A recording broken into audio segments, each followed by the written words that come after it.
What is up, YouTube fam? Robbie C here. Today we are out at Joe Tucker Park, located in Helena, Alabama, and we are bringing back a series that I know my guy Zach Westcourt absolutely loves, and one that I've really enjoyed filming here on the channel, and excited to kind of bring it back on this next, well, can we call it the 100K push? I know it's ambitious since we're like just over the 50K mark, but we pushing, baby. That's right, we're bringing back Teebox Thoughts. But before we dive in, have to ask the most important question of the day. How are you doing today, Eli? Are you having a good one? So catch me if I fall.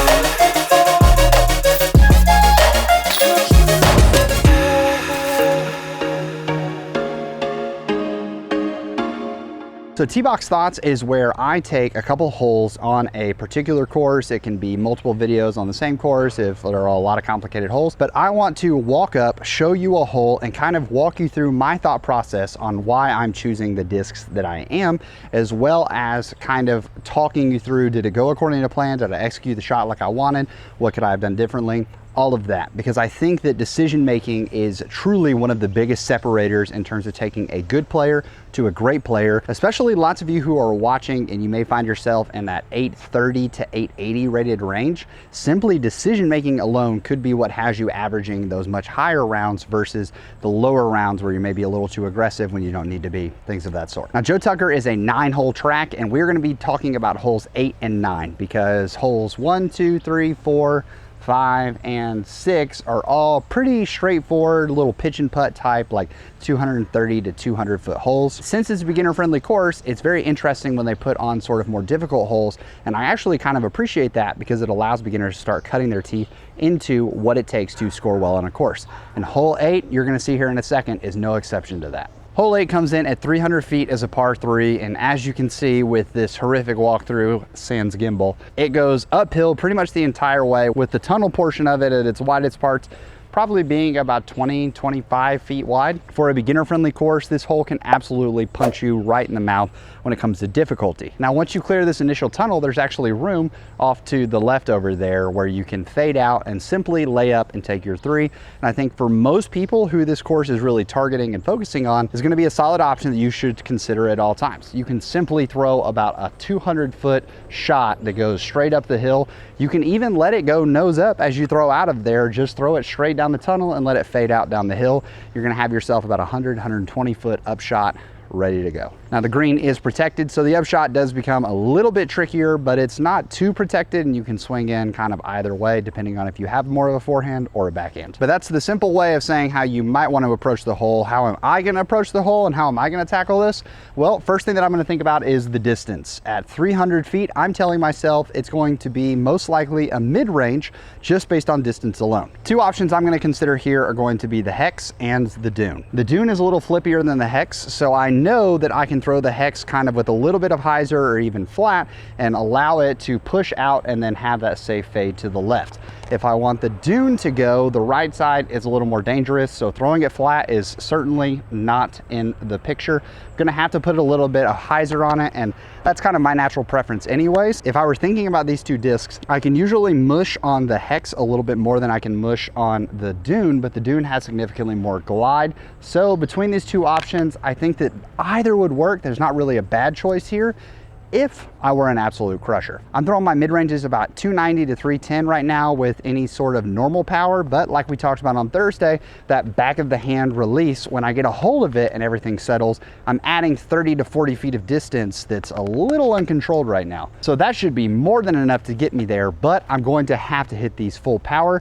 And when I'm focusing on a tight tunnel shot, I don't want to be thinking about coming into this and trying to mash it whoop with the absolute power as hard as I can, because that's going to create some inconsistent lines. So because of that, I think that the mid-ranges are out. Now that takes me to fairway drivers, which are going to be a little bit easier. And my fairway drivers, I've got really 3 options. The first is going to be the Stalker. The Stalker I've really loved having in my bag as of late, especially with making these changes. I have found that if I hit that back of the hand release really well, the Stalker is one of the straightest discs I've ever thrown, which should be absolutely perfect here. Even if it turns a little bit, it should fly straight up this road, fade out at the basket and be perfect. Problem is, if I don't hit it with the full mush that I'm looking for, then it's definitely gonna fade out on me, which is, once again, not a bad option. So definitely something I should consider, but similar to the mid-ranges, I have to hit this with power in order to allow it to have that straight flight.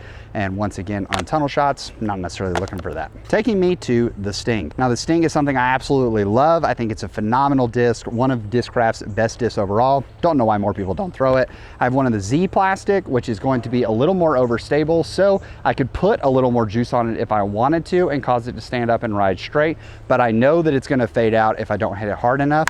So the ESP Sting is significantly flippier, so I can still put it on that power, allow it to stand up, and because it's flippier, that's gonna allow me to overcome the uphill aspect a little bit easier as well. The ESP Sting is definitely one I wanna consider, but I have one more option that I wanna look at just to make sure. Final option to consider is going to be the Flex forehands. I know that I have way more than 300 feet of power with my forehand, and so allowing myself to clear this hill and have the disc sort of fade down and then come back out like an overstable flex is gonna be a really solid option. I wouldn't wanna necessarily go with too understable of an option, because if it flips up and stands up and gets down that hill, because it's sloped like this away from the basket, once the disc got over, it's gonna need some overstability to fight back in. A lot of people don't consider that when throwing downhill, that usually it's a lot harder for the disc to fade back out, because while the disc is wanting to get to the ground is running away from the disc. So more overstable is gonna be helpful here. My worry with the tie-dye one would be that it's too overstable, so I'd have to not mush it as hard,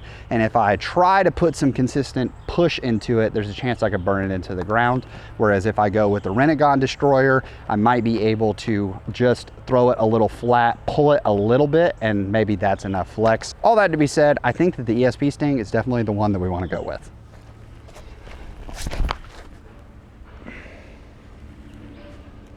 Yeah, see, fade it out.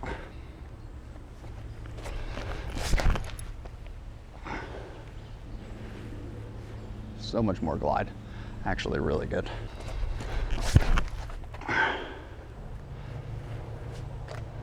Yeah, that faded out just like we thought it would.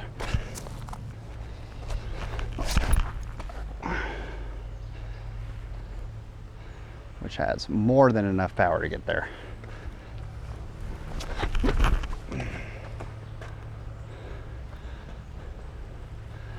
Yep.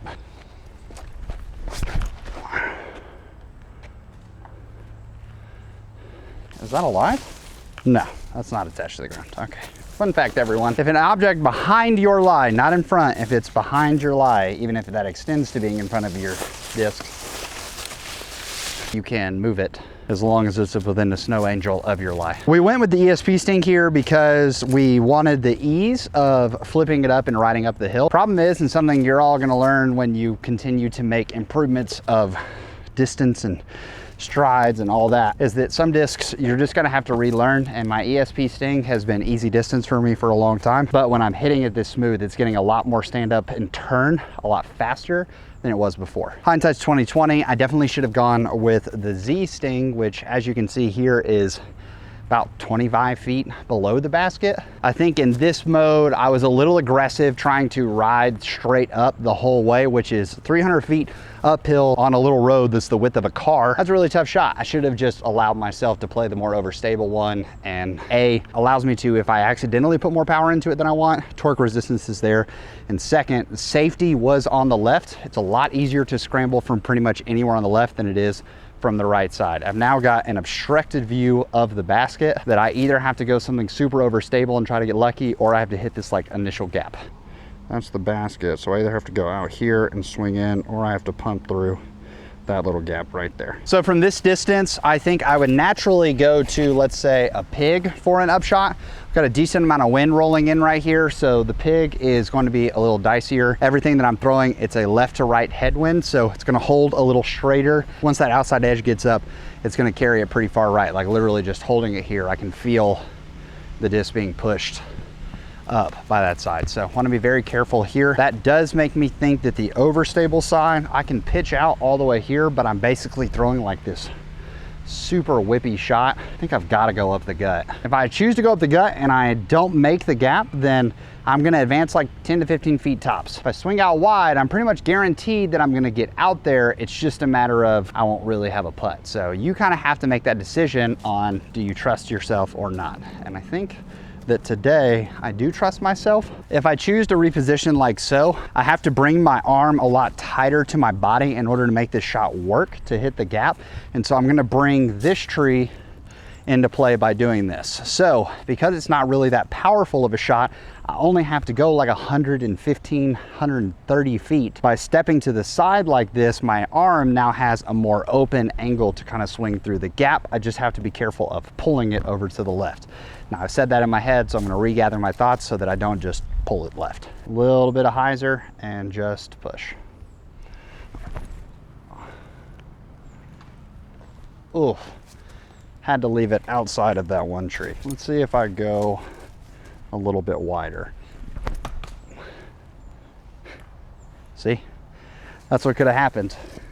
It was definitely greedy to go for that shot, but we got up there. Hopefully we're gonna sink a putt. All right, so this putt, 1, 2, 3, 4, 5, 6, 7, 8, 9, 10, 11, about 11 and a half large paces towards the basket. So we didn't make it inside of the circle. We're in circle 2, which allows us to give ourselves a chance to run this. It's downhill, so that's good. Problem is, this is gonna be fading out to the left down the hill, so you have to make a decision here. Do you wanna run it? Do you wanna lay it up? We trust our putting. We're gonna give it some height and give it a chance to sail in. Go with the daggers here. See if we can't capitalize on this putt.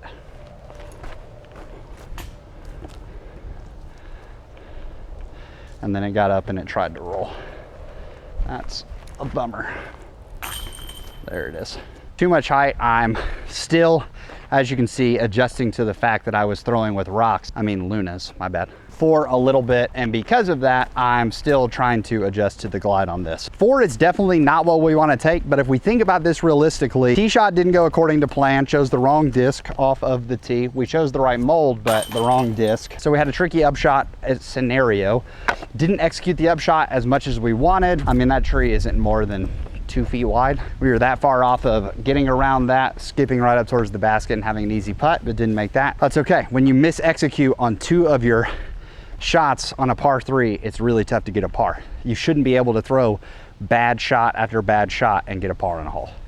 That's just what it is. Decision making definitely didn't help us. We had the right decisions out there, just chose the wrong one. And then yeah, we just didn't execute. So off to the next hole. Gotta make sure to stay hydrated. I think I've sweat like 2 Nalgene's worth of water and I've only drank 1, so that's not good. Hole 9 coming in at 215 feet. Now this hole is super downhill, so although quite simple in terms of distance and it's more open than others might appear, what makes this hole difficult is something that a lot of people don't often focus on, and that is elevation change while you're on the tee box. At 215 feet, I would say with about 75 feet of elevation change, this definitely plays a lot closer to 150, 125. And for the average person, I'm gonna say that there's 3 chances and 3 ways to attack this basket that make a lot of sense. You could also take the Eagle McMahon route and warn cameraman everywhere and just go over top of all of it, throw a grenade and spike on in. But once again, we're not talking about Pro Tour players throwing lines. We're talking about you throwing lines. And I think the big spike hyzer is so risky and you add so much distance. I always question people who are like, I have this 200-foot hole and I need to throw a 400-foot shot to park it. Why? The 3 routes that I really see to attacking this are, I see the straight at it route, I see the hyzer route up the right side, and then I actually see the flex forehand line as well, which is gonna make our elevation change very simple. So let's talk about the 3 discs for those lines and which one I might choose. Let's talk first about the overstable line, which is going up the right side and kind of letting it skip. I've got a 500 plastic, 500 Spectrum PA3 that I might throw on a little bit of hyzer down that right side. You can see that there's a bit of a field goal here, and I basically would want to throw right through that field goal at the thick dark tree in the middle of it and hope that it hits, gets a little forward skip and forward momentum, which it should, because instead of hitting into the hill and skipping way far left like it would on flat ground, it's going to hit on less of an extreme angle and kind of get that auto correction to carry straight. I think for lots of people who are gonna play this hole, that is definitely the play that you wanna do, because the mistake here is that you can swing it out to the right and have a little more room, come around the basket on the low side of it, especially if you hit and get a really straight skip. This is probably maybe not even overstable enough disc for that, but I don't really think that my pig is a good idea either. I think I'm looking for something a little more premium plastic to get that harder skip. Don't want to go too overstable on that option though, because then it's going to fade me into the junk on the left side of the basket, which is death. Second option is going to be the straight option, and for that I'm going to consider either my Precious Child Super Beat-In Pig or a Halo Polecat. And those are going right of the gut. Now this makes the most sense to me, and is probably the line that I would try to play 9 times out of 10, because it's a 120-foot straight shot. I should be able to walk up and use my normal like sort of flick of the wrist up shot here, line it up, boom, and fire.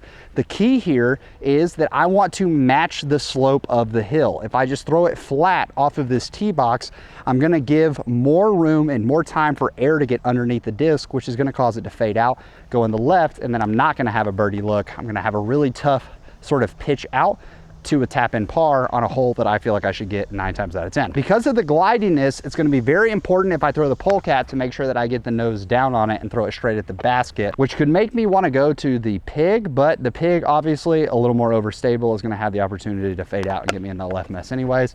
I really love the polecat here, so I think that's maybe what I would go with. But I want to talk about the third option, and that is a super weird one, which is the flex forehand.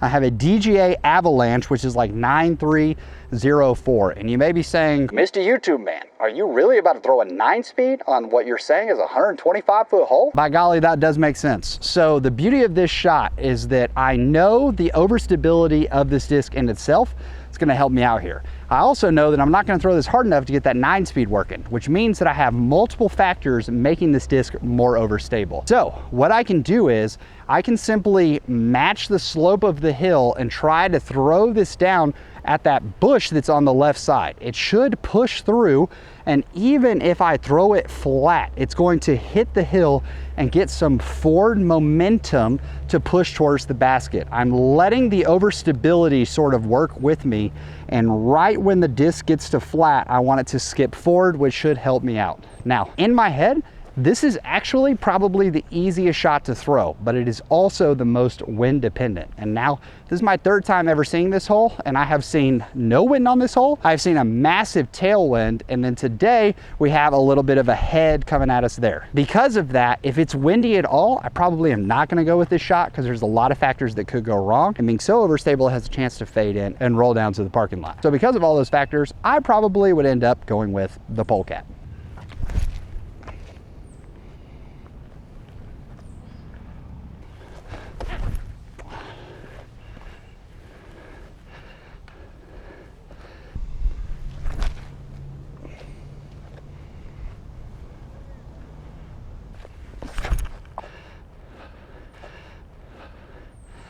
Well, it feels nice to draw up a plan and actually execute, but guys, I'm telling you, I don't care what skill level you're at.